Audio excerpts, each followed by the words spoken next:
चेहरे पर इसकी आंखें बहुत अजीब थीं, जैसे उसका सारा चेहरा अपना हो और आंखें किसी दूसरे की, जो चेहरे पर पपोटों के पीछे मैसूर कर दी गई। इसकी छोटी नोकदार ठोड़ी, पिचके लबों और चौड़े चौड़े किलों के ऊपर दो बड़ी बड़ी गहरी स्याह आंखें अजीब सी लगती थी। पूरा चेहरा एक चालाक, ज़हीन, शातिर, खुदगरज और कमीने आदमी का था। ऐसा चेहरा जो 35 बरस बाद अक्सर उन इंसानों के यहाँ मिलता है जो नौजवान होते ही गलत धंधों में पड़ जाएं। इसीलिए मुझे उसकी आंखों से बड़ी दिलचस्पी पैदा हो गई। मालूम नहीं कहां से चुराई थी जालिम ने ये आंखें। मैं इसकी दुकान पर अपनी कमीज सिलवाने गया था। कोलोन में इसकी कपड़ों की बहुत बड़ी दुकान थी। बाहर तख्ता लगा था, यहाँ जोड़ा 24 घंटे में तैयार किया जाता है। तख्ते ने मुझे दुकान के अंदर जाने पर माइल किया। एक तो ये थी, दूसरी वजह उसका नाम था जो तख्ते पर बड़े बड़े हुरूफ में लिखा था, प्रोप्राइटर बीडी इसरानी। वो बीडी इसरानी था और मैं जीडी इसरानी। नामों की मुमासिलत ने भी मुझे इस दुकान के अंदर जाने पर मजबूर कर दिया। वो उम्दा कपड़े पहने, मुंह में लंबा सिगार दाबे, हाथों में हीरे की 2 अंगूठियां पहने, बढ़िया तंबाकू का खुशगवार धुआं छोड़ते अपनी कुशादा दुकान में इधर उधर घूम रहा था। पहले तो उसने मेरा कोई ख्याल नहीं किया, लेकिन ऑर्डर लेते वक्त जब उसने मेरा नाम मालूम किया तो खुशी से चौंक पड़ा। हम दोनों सिंधी थे और एक ही जात वाले, और ये हांगकांग था, वतन से इस कदर दूर। चंद मिनटों में हम एक दूसरे से घुल मिल गए, जैसे बरसों के दोस्त हों। उसने मुझे रात के खाने पे अपने घर आने की दावत दी, जो मैंने फौरन कबूल कर ली। फिर मैंने अपनी एक तकलीफ भी इससे बयान की। मैं कैंथ होटल में ठहरा था।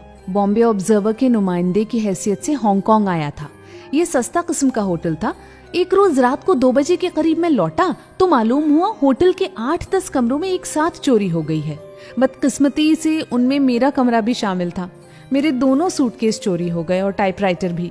पुलिस तहकीकात कर रही थी, करेगी और करती रहेगी, मगर मुझे 2 दिन बाद बंबई लौटना था। ऑब्जर्वर के एडिटर ने फौरन वापस आने के लिए तार दिया था। हांगकांग में मेरा काम खत्म हो चुका था। अब मुझे बंबई पहुंचकर वहां से फौरन नैरोबी जाना था। मुझे कुछ रकम चाहिए। मैंने बीडी इसरानी से कहा, मगर मैं अब उसकी इव्ज़ सिर्फ अपना चेक पेश कर सकता हूँ, वो भी हिंदुस्तान के बैंक का। कितनी रकम चाहिए? उसने पूछा। 500 रुपए। जरूर। बीडी इसरानी ने इत्मीनान का सांस लिया। मेरे साथ चलो, मैं अभी बैंक से अपनी गारंटी पर आपका चेक कैश कराए देता हूँ, या खुद रकम दे दूंगा। यहाँ हम सिंधियों का अपना एक बैंक है। 2 सिंधी मर्केंटाइल बैंक 5 मंजिला इमारत में वाक़ था। बीडी इसरानी ने मुझे बताया कि बैंक की इमारत का मालिक वही है। 11,000 रुपए किराया हर महीने आता है। वो बैंक का डायरेक्टर भी है। 500 रुपए दिलवाकर उसने मुझसे कहा, शाम के ठीक 6 बजे मेरी दुकान पर आ जाना। घर जाने से पहले थोड़ा सा घूम फिर लेंगे। मैं शाम के ठीक 6 बजे उसकी दुकान पर पहुंच गया। वो पहले से ही मेरी राह देख रहा था।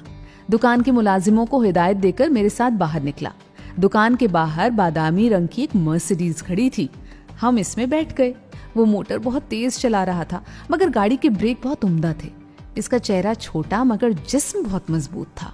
खास तौर पर उसके हाथ बड़े मजबूत और बालों से भरे दिखाई देते। खूबसूरत जोड़े के अंदर उसका जिस्म जरूर किसी बिनमास या गोरीला का रहा होगा। वो राह चलते चलते सीटी बजाता, किसी खूबसूरत चीनी लड़की के करीब जाकर अपनी तेज मोटर एकदम धीमी करके इससे चीनी जबान में कुछ कहता और फिर हंसकर आगे चल देता। इसके लबो लहजे से मालूम होता था कि नाशाइस्ता फिक्रे कस रहा है। किसी चीनी लड़की से पिटे नहीं अब तक? मैंने पूछा। यहाँ किसमें हिम्मत है जो इसरानी को पीटे? ये गली मेरी है। तुम्हारी कैसे है? इस गली के सब गुंडों को मैं जानता हूं। यहाँ मेरे 2 जुआ खाने चलते हैं, देखोगे? देख लेंगे। सामने क्रॉकरी की दुकान, पिछवाड़े जुआ खाना, दोनों के दरमियान जाए हाजत का एक लंबा कमरा, जिनके अंदर 2 अधेड़ उम्र की चीनी छोटे छोटे तौलिए लिए खड़े थे। वो इसरानी को तो पहचानते ही थे, इसलिए मुझे जुआ खाने जाते हुए किसी दिक्कत का सामना नहीं करना पड़ा। मगर दूसरे ग्राहकों के लिए कोड वर्ड था। इस जुआ खाने में वही जा सकता था जिसे वो खुफिया लफ्ज मालूम होता, वरना बस हाजत दूर करे और वापस हो जाए। मैं हर काम बड़े स्टाइल से करता हूँ, बीडी इसरानी ने मुझे अपना जुआ खाना दिखाते हुए कहा। उम्दा सजे हुए 10 कमरे, दुबैज बेआवाज गलीचे, खामोश मुअद्दिब बैरे, नाजुक इंदाम चीनी लड़कियां जाम पेश करती हुई और अमीर ग्राहक। यहाँ हाई क्लास जुआ चलता है, सिर्फ गिने चुने ग्राहक आते हैं। रोज रात को $2,500 मुझे यहाँ से मिलता है। बाहर क्रॉकरी की दुकान भी अच्छी चलती है। बहुत खूबसूरत जगह है, मैंने इससे कहा। यहाँ तो खलीफा हारून रशीद की तरह ताली बजाने को जी चाहता है। कौन खलीफा? उसने हैरत से मेरी तरफ देखकर पूछा। इसकी आंखें मुझे उस वक्त बड़ी मासूम और भोली सी मालूम हुई। कुछ नहीं, मैंने बात टालते हुए कहा। बंबई में मेरा एक दोस्त है, वो मुझे उस वक्त याद आ गया। जब वो कोई अच्छी जगह देखे तो ताली पीटने लगता है। क्या बचपना है, उसने मुझसे कहा और लंबा सिगार अपने मुंह में लेकर उसका खुशगवार धुआं मेरे मुंह पर फेंकने लगा। जुआ खेलोगे? उसने पूछा। नहीं, मैंने जवाब दिया। वो मुझे लिए बाहर आ गया। दूसरा जुआ खाना दिखा के वो मुझे टी हॉक स्ट्रीट में ले गया। वहां भी सब लोग उसे जानते थे। उनके चेहरों से लगता था जैसे इससे डरते भी हों। यहां मेरा एक चंडू खाना है, इस रानी ने मुझसे कहा। क्या अभी तक इधर चंडू खाने मौजूद हैं? मैंने इससे पूछा। हांगकांग में तो हैं, उधर सुना है नहीं रहे। इस रानी ने मुंह से अपना सिगार निकाल उधर चीन की तरफ इशारा किया। चंडू खाने की फिजा मुझे बड़ी भली मालूम हुई। अच्छा इंतजाम था। हर्ष पहलू चीनी शमादान, हर पहलू पर रंगदार झालरें लटकती हुई, छोटे छोटे प्यालों में अनवो इकसाम की मुंशियात और तिरछे पपोटों वाली हसीनाएं जो नशा ला सकती थी। ये चंडू खाना भी हर्ष पहलू था। हर कमरा एक मरकजी हॉल में निकलता जिसमें चंद चीनी साजिंदे बैठे थे और एक चीनी रक्कासा ठुमक ठुमक कर नाच रही थी। मकाऊ से मंगाई है, इस रानी ने मुझे बताया। $200 रोज पर। कैसी है? अच्छी है। मिलोगे? नहीं। तुम्हारी मर्जी। बाहर आके हम उसकी मर्सिडीज में उड़ गए। उसने बताया पूरे कॉलोन में टी हॉक का चंडू खाना सबसे बढ़िया है। रात को $5-7 की गाहकी होती है, दिन को भी 2-2.5 की हो जाती है। Wonderful business. और कपड़े की दुकान? मैंने पूछा। अरे वो तो एक साइन बोर्ड है, वहां से क्या मिलता है? आजकल सीधा धंधा कौन करके कौन जी सकता है। कैसी बेवकूफी की बात करते हो, उसने मुझसे कहा। इसमें क्या शुबा है, मैंने जवाब दिया। फिर वो मुझे एक कहबा खाने ले गया। मैं समझ गया कि वो क्या चाहता है। वो दरअसल मुझे अपनी सल्तनत दिखा रहा था। गरीब सिंधी आज से 35 बरस पहले $200 के लिए हांगकांग आया था। आज उसी बीडी इस रानी का शुमार हांगकांग के अमीर तरीन लोगों में होता है। ऐसे ऐसे मेरे 6 हैं, उसने पहला कोहबा खाना दिखाते हुए कहा। कोई लड़की पसंद आई? नहीं। क्या तुमको लड़कियां पसंद नहीं हैं? हैं तो सही, मगर अपने घरों में। क्या मतलब? उसने फिर उन्हीं हैरतजदा मासूम निगाहों से मेरी तरफ देखा जो उसकी बड़ी बड़ी रोशन और स्याल पतीलों से छिन कर आ रही थी। इस लम्हे में वो निगाहें बहुत पाकीज़ा थी, सर्दियों की पहली बर्फ की तरह मेरे चेहरे पर गिर रही थी। मैंने तशरीह करना मुनासिब न समझा, सिर्फ इतना कहा कि मेरे लिए हांगकांग और कलकत्ता या बम्बई के कहबा खानों में कोई फ़र्क नहीं। अगर कोई फ़र्क है तो महज ज़ाहिरी सजावट या फिर चेहरे की ज़ाहिरी साख्त में।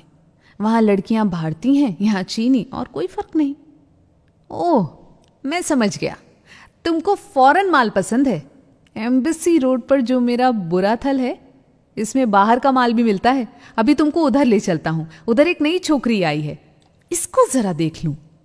इस रानी ने मोहतमिम से चीनी में कुछ बात की। वो लोग हमें एक नीम तारे कमरे में ले गए जहाँ एक चीनी लड़की हाथ पांव से बंधी सोफे पर पड़ी थी। इस रानी के कहने पर उसके हाथ पांव खोल दिए गए। उसकी उम्र मुश्किल से 15-16 साल होगी। इस रानी चंद मिनट तक उसे चीनी जबान में कुछ समझाता रहा, मगर वो लड़की बराबर सर हिलाकर इनकार करती रही। आखिर में चीखने और कमरे से भागने की कोशिश करने लगी। इस रानी ने घूंसा मारकर लड़की को नीचे गिरा दिया। इसके मुंह से खून जारी हो गया। वो फर्श पर पड़ी पड़ी सिसकने और वहशतज़दा निगाहों से हमारी तरफ देखने लगी। इस रानी मुझे लेकर बाहर आ गया। उसने दरवाज़ा बाहर से बंद करके अपने माथे का पसीना पोंछा, फिर मेरी तरफ देखकर बोला, कल ही ताइवान से 6 लड़कियों का एक बीज मंगवाया है। हर दूसरे तीसरे महीने नई मंगानी पड़ती हैं, वरना कारोबार नहीं चलता। अगवा करके लाई गई हैं, इसलिए धंधा बिल्कुल नहीं जानती, एकदम अनाड़ी। उसे कुछ मर्दों के हवाले करता हूँ, तभी सीधी होंगी।